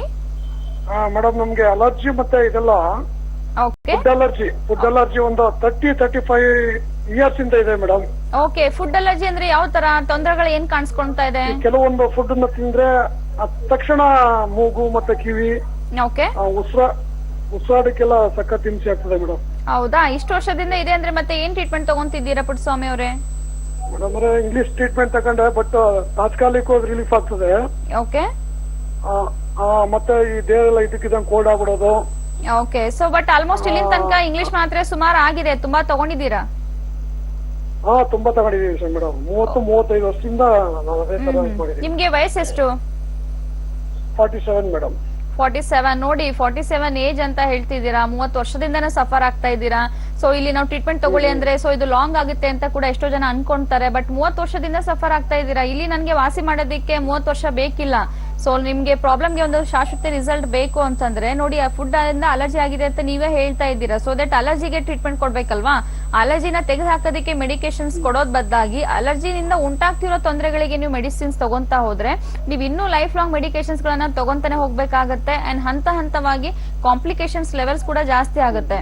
ಸೊ ಹೀಗಾಗಿ ನೀವು ನಮ್ಮ ಹೋಮಿಯೋಪತಿ ಕ್ಲಿನಿಕ್ ಅಲ್ಲಿ ಟ್ರೀಟ್ಮೆಂಟ್ ಅನ್ನ ಸ್ಟಾರ್ಟ್ ಮಾಡ್ಕೊಂಡ್ರೆ ಸೊ ಕಾಯಿಲೆಗೆ ಒಂದು ಸಂಪೂರ್ಣವಾಗಿ ಪರಿಹಾರ ಸಿಗೋದಕ್ಕೆ ನಾವು ಹೆಲ್ಪ್ ಮಾಡಬಹುದು. ಓಕೆ, ಧನ್ಯವಾದಗಳು ಸರ್ ಕಾಲ್ ಮಾಡಿದಕ್ಕೆ. ನೇರವಾಗಿ ಬಂದು ನೀವು ಡಾಕ್ಟರ್ನ ಭೇಟಿ ಮಾಡಬಹುದು. ವೀಕ್ಷಕರೇ, ನೀವು ಕೂಡ ಕಾರ್ಯಕ್ರಮದಲ್ಲಿ ಕಾಲ್ ಮಾಡಿ ಡಾಕ್ಟರ್ ಜೊತೆ ಮಾತನಾಡಬಹುದು. ಅಸ್ತಮಾ ಅಲರ್ಜಿ ಸಮಸ್ಯೆಗಳ ಬಗ್ಗೆ ಮಾತನಾಡ್ತಾ ಇದ್ವಿ. ಇನ್ನು ಅಸ್ತಮಕ್ಕೂ ಬ್ರಾಂಕೈಟಿಸ್ಗೂ ಇರುವಂತಹ ಡಿಫರೆನ್ಸ್ ಬಗ್ಗೆ ತಿಳಿಸ್ತಾ ಇದ್ರಿ ಡಾಕ್ಟರ್, ನೀವಾಗ್ಲೇ ಮುಂದುವರಿಸಿ ಡಾಕ್ಟರ್. ಸೊ ಯೂಶಲಿ ಬ್ರಾಂಕೈಟಿಸ್ ಅಂದ್ರೆ ಸೊ ತುಂಬಾ ರಿಪೀಟೆಡ್ ಆಗಿ ಬರುವಂತ ಕೆಮ್ಮು ಅಂತ ಹೇಳ್ಬೋದು. ಸೊ ತುಂಬಾ ಹಾರ್ಶ್ನೆಸ್ ಇರುತ್ತೆ, ವಾಯ್ಸ್ ಚೇಂಜ್ ಆಗ್ತಾ ಬರುತ್ತೆ, ಸೊ ಸೌಂಡ್ ಬರ್ತಾ ಇರುತ್ತೆ. ರಿಪೀಟೆಡ್ ಆಗಿ ಬರುವಂತ ಕಾಫ್ ಇಂದ ಸಮ್ಟೈಮ್ಸ್ ವೀಸಿಂಗ್ ಕೂಡ ಬರ್ತಾ ಇರುತ್ತೆ, ಗಂಟ್ಲು ಸೋ ಥ್ರೋಟ್ ಇರುತ್ತೆ. ಸೊ ಕಂಪ್ಲೀಟ್ ಆಗಿ ಸೊ ಎಷ್ಟೋ ಜನ ಪೇಷಂಟ್ಸ್ ಗೆ ಡ್ರೈ ಕಾಫ್ ಇದ್ರೆ, ಎಷ್ಟೋ ಜನ ಪೇಷಂಟ್ಸ್ ಗೆ ವೆಟ್ ಕಾಫ್ ಇರುತ್ತೆ. ಸೊ ಕಫ ಆಚೆ ಬರ್ತಾ ಇರುತ್ತೆ. ಸೊ ಒಂದು ಡಿಸ್ಕಂಫರ್ಟ್ ಫೀಲಿಂಗ್ ಇರುತ್ತೆ, ಕಂಜೆಷನ್ಸ್ ಇರುತ್ತೆ, ಶಾರ್ಟ್ನೆಸ್ ಆಫ್ ಬ್ರೀದ್ ಇರುತ್ತೆ. ಬಟ್ ಯೂಶಲಿ ಇದನ್ನ ಮೇನ್ ಆಗಿ ಅಸ್ತಮಾ ಮತ್ತೆ ಬ್ರಾಂಕೈಟಿಸ್ ಕಂಪೇರ್ ಮಾಡಿದ್ರೆ ಸೊ ಬ್ರಾಂಕೈಟಿಸ್ ಅಲ್ಲಿ ರಿಪೀಟೆಡ್ ಆಗಿ ಕಾಫ್ ಜಾಸ್ತಿ ಇರುತ್ತೆ ಅಂಡ್ ಮೇನ್ ಆಗಿ ಸೊ ಒಣ ಕೆಮ್ಮು ಇದರಲ್ಲಿ ಜಾಸ್ತಿ ಕಾಣಿಸ್ಕೊಳ್ಳುವಂತದ್ದು ಇರುತ್ತೆ ಅಂತಾನು ಹೇಳ್ಬೋದು. ಅಂಡ್ ಅಸ್ತಮದಲ್ಲಿ ನಾವು ನೋಡೋದಾದ್ರೆ ಸೊ ಉಪ್ಸ ಜಾಸ್ತಿ ಕಾಣಿಸ್ಕೊಳ್ಳುತ್ತೆ. ಸೊ ಓನ್ಲಿ ಕೆಮ್ಮು ಬರೋದು ಅಷ್ಟೇ ಅಲ್ಲ, ಈ ಕೆಮ್ಮಿಂದ ಅವರಿಗೆ ಸೆಳೆತ ಬರುವಂತದ್ದು, ಸೊ ಶಾರ್ಟ್ನೆಸ್ ಆಫ್ ಬ್ರೀದ್ ಅಂತ ಹೇಳ್ತೀವಿ, ಕಂಜೆಷನ್ಸ್ ಅಂತ ಹೇಳ್ಬೋದು. ಸೊ ಚೆಸ್ಟ್ ಯಾವಾಗ್ಲೂ ಭಾರ ಅನ್ಸುವಂತದ್ದು, ಸ್ವಲ್ಪ ನಡೆದ್ರೂ ಕೂಡ ಆಯಾಸ ಆಗ್ತಾ ಹೋಗುತ್ತೆ ಪೇಷಂಟಿಗೆ, ಸ್ವಲ್ಪ ಓಡಿದ್ರು ಕೂಡ ಆಯಾಸ ಆಗ್ತಾ ಹೋಗುತ್ತೆ, ಮೆಟ್ಲು ಹತ್ಬೇಕಾದ್ರೆ ತುಂಬಾನೇ ಕಷ್ಟ ಆಗುತ್ತೆ. ಸೊ ಅವಾಗ ಅವ್ರು ಇನ್ಹೇಲರ್ಸ್ ಹೆಲ್ಪ್ ಇಂದ ಅವರು ಮೆಟ್ಲು ಹತ್ಬೇಕಾಗುತ್ತೆ, ಟ್ರಾವೆಲ್ ಮಾಡ್ಬೇಕಾಗುತ್ತೆ. ಸೊ ಇಂಥ ಒಂದು ಸಿಂಪ್ಟಮ್ಸ್ ಗಳಿಗೆ ನಾವು ಅಲರ್ಜಿಕ್ ಅಸ್ತಮಾ ಅಂತ ನಾವು ಹೇಳ್ತೀವಿ. ಸೊ ಅಲರ್ಜಿಕ್ ಬ್ರಾಂಕೈಟಿಸ್ ನೆಗ್ಲೆಕ್ಟ್ ಮಾಡ್ತಾ ಹೋದ್ರೆ ಖಂಡಿತ ಬೇಗನೆ ಅಸ್ತಮಾ ಬರುತ್ತೆ ಅಂತ ನಾವು ಹೇಳ್ಬೋದು. ಎಷ್ಟೋ ಜನ ಪೇಷಂಟ್ಸ್ ಗೆ ಒಂದು 3 weeks 4 weeks ರಿಪೀಟೆಡ್ ಆಗಿ ಕೆಮ್ಮು ಬರುತ್ತೆ ಹೋಗುತ್ತೆ, ಅದನ್ನ ನಾವು ಯೂಶಲಿ ಅಕ್ಯೂಟ್ ಬ್ರಾಂಕೈಟಿಸ್ ಅಂತ ಹೇಳ್ತೀವಿ. ಬಟ್ ಮೋರ್ ದೆನ್ 70% ಪೇಷಂಟ್ಸ್ ಏನಾಗುತ್ತೆ, ಒಂದು ಸಲ ಕೆಮ್ಮು ಬಂತು ಅಂದ್ರೆ ಅದು ರಿಪೀಟೆಡ್ ಆಗಿ ರಿಓಕರೆನ್ಸ್ ಆಗ್ತಾ ಇರುತ್ತೆ. ಸೊ ಮೋರ್ ದೆನ್ ಡ್ಯೂರೇಷನ್ ನಾವು ನೋಡೋದಾದ್ರೆ 3 months ಆದ್ರೂ ಕೂಡ ಆ ಕೆಮ್ಮು ನಿಮ್ಗೆ ಹೋಗ್ತಾ ಇಲ್ಲ, ಆಂಟಿಬಯೋಟಿಕ್ಸ್ ತಗೊಂಡ್ರು ನಿಮ್ಗೆ ಹೋಗ್ತಾ ಇಲ್ಲ ಅಂದಾಗ ಅವಾಗ ಅದನ್ನ ನಾವು ಕ್ರಾನಿಕ್ ಬ್ರಾಂಕೈಟಿಸ್ ಅಂತ ಕರಿತೀವಿ. ಓಕೆ ಡಾಕ್ಟರ್, ಮತ್ತೊಬ್ರು ಕಾಲರ್ ವೆಯ್ಟ್ ಮಾಡ್ತಾ ಇದಾರೆ. ಹಲೋ, ನಾನ್ ದೀಪ್ ಅಂತ ಮಾತಾಡಿ ಮಾ. ಡಾಕ್ಟರ್ ಇದಾರೆ ದೀಪಾ ಅವರೇ, ಸಮಸ್ಯೆ ಏನು ಅಂತ ತಿಳಿಸಿ. ನನಗೆ ಉಪ್ಸ ಜಾಸ್ತಿ ಇದೆ. ಓಕೆ ಅಮ್ಮ, ದೀಪಾ ವಯಸ್ಸು ಎಷ್ಟು ನಿಮ್ಗೆ? ನಮ್ಗೆ 35. ಉಪ್ಸ ಜಾಸ್ತಿ ಇದೆ. ಸೊ ಇವಾಗ ನೀವು ಮಾತಾಡ್ಬೇಕಾದ್ರೂ ಕೂಡ ಗೊತ್ತಾಗ್ತಾ ಇದೆ ನಿಮ್ಗೆ. ಇದು ಎಷ್ಟು ವರ್ಷದಿಂದ ಇದೆ? ಇವಾಗ ಸ್ವಲ್ಪ ಕಾಣಿಸ್ಕೊತಾ ಇದೆ, 2 month ಇಂದ. ಓಕೆ, ಚೆಕ್ಅಪ್ ಮಾಡ್ತಿದ್ವಿ ಹಾಸ್ಪಿಟಲ್ ಅಲ್ಲಿ. ಓಕೆ, ಅವರು ಟ್ರೀಟ್ಮೆಂಟ್ ಕೊಟ್ಟಿದ್ರು. ಓಕೆ, ಈಗ ಓಕೆ ಅಮ್ಮ. ಸೊ ಆ ಮೆಡಿಸಿನ್ಸ್ ತಗೊಂಡಾದ್ಮೇಲೆ ಎಷ್ಟು ಮಟ್ಟಿಗೆ ಇಂಪ್ರೂವ್ಮೆಂಟ್ ಅನಿಸ್ತಾ ಇದೆ ನಿಮ್ಗೆ? ಈಗ ಸ್ವಲ್ಪ ಪರವಾಗಿಲ್ಲ ಅನ್ಸುತ್ತೆ. ಆಮೇಲೆ ಒಂದೊಂದ್ ಟೈಮಲ್ಲಿ ಜಾಸ್ತಿ ಆಗ್ಬಿಡುತ್ತೆ. ನಾವು ಅಂಗಡಿ ಇಟ್ಟಿದೀವಿ, ಬಣ್ಣ ಅಂಗಡಿ. ಓಕೆ, ಅದು ಆಯಿಲ್ ಕುಡಿಯೋದಕ್ಕೆ ಜಾಸ್ತಿ ಆಗುತ್ತೆ, ದಪ್ಪ ಇದೀವಿ, ಅದಕ್ಕೆ ಕೇಳೋಣ ಟಿವಿ. ಸೊ ಖಂಡಿತ ಸೊ ದಪ್ಪ ಇರೋರಲ್ಲಿ ಇರ್ಬೋದು ಅಥವಾ ನೀವು ಮಾಡ್ತಿರುವ ಕೆಲಸದ ಮೇಲೆ ಕೂಡ ಡಿಪೆಂಡ್ ಆಗುತ್ತೆ. ಸೊ ನಾವು ಮಾಡ್ತಿರೋ ಕೆಲಸದ ಏರಿಯಾ ಮೇಲೂ ಕೂಡ ಡಿಪೆಂಡ್ ಆಗ್ತಾ ಹೋಗುತ್ತೆ. ಡಸ್ಟ್ ಇಂದ ಇರ್ಬೋದು, ಸೊ ಎಷ್ಟೋ ಜನಕ್ಕೆ ಗಾಳಿಯಿಂದ ಆಗುತ್ತೆ, ಕೆಲವೊಬ್ಬರಿಗೆ ಆಯಿಲಿ ಫುಡ್ ಇಂದ ಆಗುತ್ತೆ, ಸೊ ಕೆಲವೊಬ್ಬರಿಗೆ ಸ್ಮೆಲ್ ಇಂದ ಆಗುತ್ತೆ, ಕೆಲವೊಬ್ಬರಿಗೆ ಹೊಗೆಯಿಂದ ಆಗುತ್ತೆ. ಬಟ್ ನಾರ್ಮಲ್ ಪರ್ಸನ್ ಕಂಪೇರ್ ಮಾಡಿದ್ರೆ ಏನಕ್ಕೆ ನಿಮ್ಗೆ ಇದೆಲ್ಲ ಕಂಟ್ರೋಲ್ ಆಗ್ತಾ ಇಲ್ಲ? ಈ ಅಲರ್ಜಿಕ್ ವಸ್ತುಗಳು ಒಳಗಡೆ ಹೋದ ತಕ್ಷಣ ಏನಕ್ಕೆ ನಿಮ್ಗೆ ಉಪ್ಸ ಬರ್ತಾ ಇದೆ? That is very important. Because already ಒಳಗಡೆಯಿಂದ ನಿಮ್ಗೆ ಅಲರ್ಜಿ ಟೆಂಡೆನ್ಸಿ ಸ್ಟಾರ್ಟ್ ಆಗಿರೋದ್ರಿಂದ ನಿಮ್ಗೆ ಪದೇ ಪದೇ ಇವಾಗ ಆಲ್ರೆಡಿ ಉಪ್ಸ ಬರ್ತಾ ಇದೆ. ಆ ಮಾತ್ರೆ ತಗೊಂಡಾಗ ಕಂಟ್ರೋಲ್ ಆಗುತ್ತೆ, ಬಿಟ್ಟಾಗ ಮತ್ತೆ ಸ್ವಲ್ಪ ಏನಾದ್ರೂ ಗಾಳಿ ಬಂದಾಗ, ಮತ್ತೆ ಏನಾದ್ರೂ ಡಸ್ಟ್ ಹೋದಾಗ ಮತ್ತೆ ಉಪ್ಸ ಬರುವಂತ ಚಾನ್ಸಸ್ ಇರುತ್ತೆ. ಓಕೆ, ಧನ್ಯವಾದಗಳು ಕಾಲ್ ಮಾಡಿದಕ್ಕೆ. ಇನ್ನು ಡಾಕ್ಟರ್ ಕಾರ್ಯಕ್ರಮದಲ್ಲಿ ಬಂದು ಈ ಒಂದು ಅಲರ್ಜಿ ಬಗ್ಗೆ, ಅಸ್ತಮಾ ಸಮಸ್ಯೆಗಳ ಬಗ್ಗೆ ಸಾಕಷ್ಟು ವಿಚಾರಗಳನ್ನ ತಿಳಿಸ್ಕೊಟ್ಟಿದ್ದೀರಾ. ವೀಕ್ಷಕರು ಕಾಲ್ ಮಾಡಿ ಕೇಳಿದಂತಹ ಪ್ರಶ್ನೆಗಳಿಗೆ ಉತ್ತರ ಕೊಟ್ಟಿದ್ದೀರಾ. Thank you so much for being with us doctor. ನಮಸ್ಕಾರ. Thank you. ಈ ಮೈಗ್ರೇನ್ ಆಗಿರ್ಬೋದು, ಮಧುಮೇಹ ಆಗಿರ್ಬೋದು, ಆರ್ಥರೈಟಿಸ್ ಆಗಿರ್ಬೋದು, ಬಂಜೆತನ ಆಗಿರ್ಬೋದು, ಈ ರೀತಿಯ ಹಲವಾರು ಕಾಯಿಲೆಗಳಿಗೆ ನಮ್ಮ ಹೋಮಿಯೋಪತಿ ಉತ್ತಮವಾದಂತಹ ಆರೋಗ್ಯ ಕೊಡುವಲ್ಲಿ ಯಶಸ್ವಿಯಾಗಿದ್ದಾರೆ. ನಮ್ಮ ಹೋಮಿಯೋಪತಿ ಆರೋಗ್ಯ ಸಂಜೀವನಿ. ಆರೋಗ್ಯದ ಸಮಸ್ಯೆಯಿಂದ ಬಳಲುತ್ತಿರುವವರಿಗೆ ಪರಿಣಾಮಕಾರಿ ಹೋಮಿಯೋಪತಿ ಚಿಕಿತ್ಸೆಯನ್ನ ನೀಡಿ ಅವರೆಲ್ಲರೂ ಆರೋಗ್ಯವಂತ ಜೀವನವನ್ನ ನಡೆಸುವಲ್ಲಿ ನಮ್ಮ ಹೋಮಿಯೋಪತಿ ಯಶಸ್ವಿಯಾಗಿದೆ. ನಿಮ್ಮ ಕುಟುಂಬದ ಪ್ರತಿಯೊಬ್ಬರ ಆರೋಗ್ಯಕರ ಬದುಕಿಗಾಗಿ ನಮ್ಮ ಹೋಮಿಯೋಪತಿ ಆರೋಗ್ಯ ಸಂಜೀವನಿ. ನಮ್ಮ ಹೋಮಿಯೋಪತಿ ಆರೋಗ್ಯ ಸಂಜೀವನಿ.